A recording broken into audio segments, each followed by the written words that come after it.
Teman-teman yang lagi mempunyai rezeki lebih, jangan berpikir rezeki lebih itu harus juta-juta-jutaan gitu. 5.000, 10.000 itu rezeki lebih loh. Tapi pastikan diri kita sudah aman. Coba lihat sekelilingmu. Tidak hanya manusia membutuhkan bantuan. Ada beberapa shelter yang kesulitan. Gue mengenal pejantan shelter bukan baru pada saat COVID ini.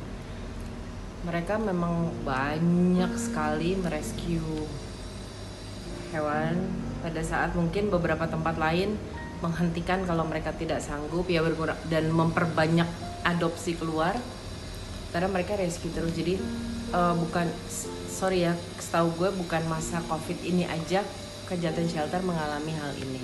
Basically lihat sekeliling lo, bantulah dengan rezeki lo bisa aja ke makhluk yang berbeda.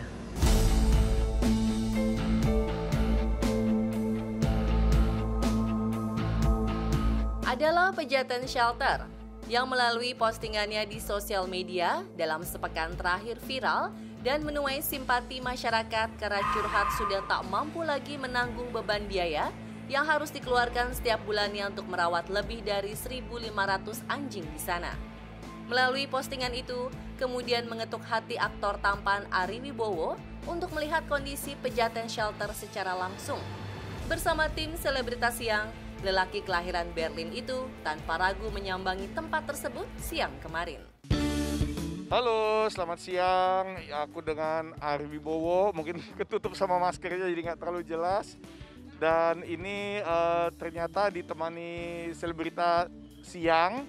Dan kita kesini tujuannya kemarin itu aku lihat banyak di Instagram postingan-postingan teman-teman seleb dan juga di kumpulan grup chat WA penyayang binatang itu bahwa Pejantan Shelter ini butuh bantuan dana, bantuan makanan dan lain sebagainya karena COVID-19 ini banyak sekali yang membuang hewan piaraannya, kemudian jadi banyak di jalanan dan kemudian mereka dibawa ke sini semuanya. Ada 1000-an di sini, 1000 anjing. Nah, kita pengen tahu kebenarannya dan kira-kira apa yang bisa kita lakukan, apa yang kita bisa kontribusikan. Selamat siang. Halo dok, ini dengan acara selebritas siang, pengen tanya-tanya sedikit boleh? Boleh. Iya, awalnya yang membuat dokter, pertama-tama kan dokter Susana ini bukan dokter hewan ya? Saya bukan dokter hewan, saya seorang dokter manusia, saya seorang patologi klinik. Saya biasa berhadapan dengan yang sekarang lagi bahkan COVID ini bagian dari saya, bagian kerjaan saya sebetulnya. Ini passion, ini panggilan, ini garis tangan. Agustus 2009 saya buka sebuah kandang kecil untuk donasi. Kemudian yang datang bukan yang sebulan, 2 bulan, 3 bulan pertama yang datang memang dana. Tapi yang datang lama-lama binatangnya lebih banyak daripada dananya. Akhirnya kita mulai kerepotan, tapi saya tidak menghindari panggilan ini. Saya rescuernya banyak di mana-mana. Karena saya sudah open donasi dana masyarakat, saya tidak batasi siapa yang masuk. Kalau ini tempatnya, lokasi ini sendiri ini punya siapa, milik siapa? Ini punya rame-rame, punya keluarga. Sekarang udah semuanya didominasi sama anjing-anjing di sini. Iya, Ya? sekarang punya anjing-anjing bukan punya orang lain. Ya, kita lihat, ada Iya, baiknya, iya. lucunya.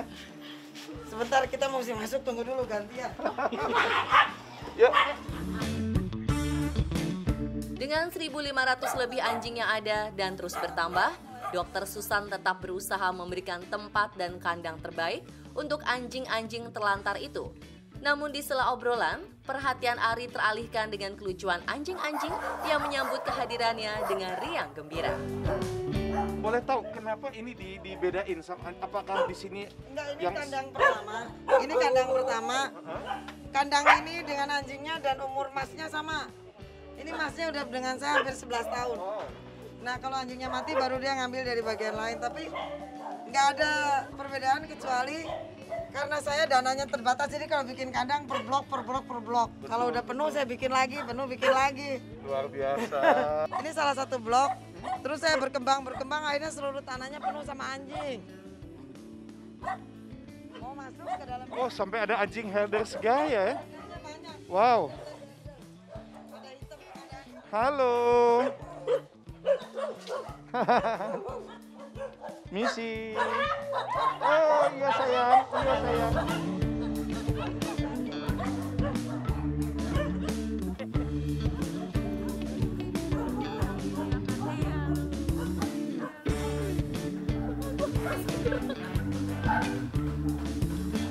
Iya, iya.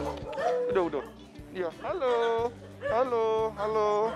Halo sayang. Halo sayang.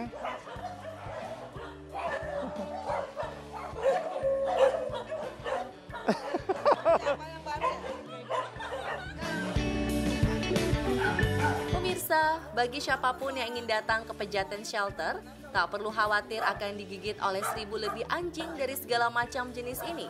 Pasalnya, hewan-hewan itu sudah lebih dulu diberikan perawatan khusus di klinik hewan terbaik di Jakarta. Jadi prosedurnya di sini begitu terima penampungan anjing yang jenis kelaminnya betina itu langsung disteril. Langsung disteril di sini juga. Oh, Jakarta bantu oh, saya. oh mereka bantu semua. Klinik Jakarta ini membantu saya. Aduh. Jadi apa secara gratis atau harga murah atau? Harga murah kan kasihan dokternya mesti sekolah, Iya, betul. dokternya mesti bayar obat bius, beli benang, ya tetaplah itu mah nggak, kita harus fair, mereka butuh biaya ya oke lah. Tapi seluruh klinik hewan di Jakarta ini nggak ada yang nggak nolong saya. Luar biasa. Mengejutkannya, yang berada di Pejaten Shelter bukan hanya anjing-anjing yang berkeliaran di jalan, melainkan juga terdapat anjing peliharaan yang sudah tak dirawat oleh pemiliknya dengan alasan tak sanggup lagi memenuhi biaya. Jadi buat pecinta binatang, buat pecinta hewan, ingat ya kalau kita tuh udah rencana mau adopsi anjing atau mau beli anjing, itu kita juga harus sadar bahwa ini tuh bukan hanya masalah beli anjingnya doang, mungkin 5 juta, 7 juta, 10 juta, tapi juga justru itu bagian murahnya. Yang mahalnya itu adalah peliharanya sampai dia meninggal, itu mesti vaksinasi, makanan. Jadi itu harus dipikir secara matang gitu, jangan cuman mau beli awal, habis itu males piaranya gitu. Sebagai penutup perjumpaan kepada pemirsa selebritas siang, Dr. Susana Somali akhirnya mengungkapkan berbagai kebutuhan yang diperlukan di shelter miliknya tersebut. Kalau dog food, beras, daging itu umum. Dog food, beras itu daging itu umum. Atau udah cukup? Enggak lah, mereka makan terus dan selalu itu. Dan yang di luar itu saya butuh paving block. Apa? Paving block. Oh. Saya perlu perbaikan kandang, memperbaiki kandang dan beberapa sarana. Jadi pakan dan bahan bangunan sebetulnya. Saya sebetulnya tidak menolong anjingnya saja, karena di belakang ini banyak manusia-manusia yang kena masalah juga. Saya juga buka lapangan kerja untuk anak-anak ini. Betul. Ya kalau gitu saya ingin ucapkan terima kasih banyak. Kira-kira Media lah rekanan saya. betul, dan mudah-mudahan kalau hatinya para pemirsa tergerak untuk ingin membantu, silahkan. Ini benar keadaannya cukup darurat dan apapun bantuan yang bisa kita berikan pasti akan sangat dihargai ya, dan sangat berguna buat anjing-anjing yang ada di sini. Terima kasih. Sukses.